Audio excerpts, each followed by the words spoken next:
Thank you, Mr. Chairman. Members, thank you for hearing my bill today, and thank you for the opportunity to allow me to testify on the important and the lasting effects on the programs contained in this legislation.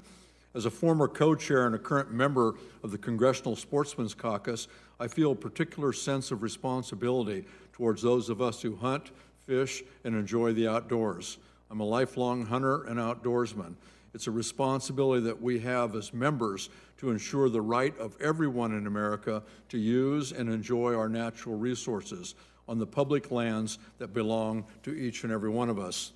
There's a long and proud tradition of conservation by some of the most committed and responsible natural resource users, the hunters and the anglers amongst us.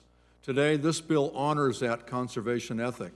For the past 30 years, the North American Wetlands Conservation Act has supported over 2,000 projects throughout our country, carried out by more than 3,000 collaborators. The result so far has been 25 million acres of rehabilitated and restored wetlands, which are fundamental to ecological health and species diversity. The Access Bill reauthorizes NACA to continue this critical work on our nation's wetlands. H.R. 1326 also includes the Resource Protection Act, which allows the U.S. Fish and Wildlife Service to seek compensation when anyone intentionally harms or destroys resources on any of our natural wildlife refuges. The service would then have the money to restore or replace what it was that was damaged. The National Park Service already has this authority. My bill corrects that inconsistency on behalf of Fish and Wildlife Service.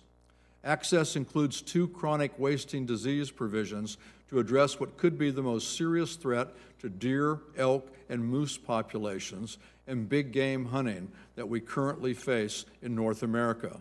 These CWD bills provide the resources that states and tribes need to manage and research this fatal disease, and directs agencies to work together to find a way to keep CWD from continuing to affect both wild and captive herds.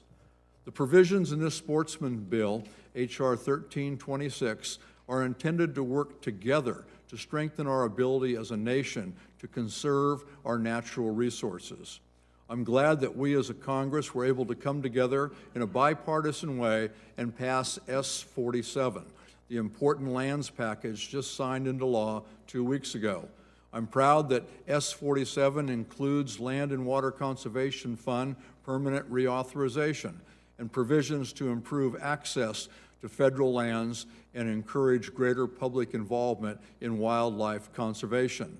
The Access Bill builds on the important provisions in S-47 to further provide critical legislation for the benefit of our natural resources.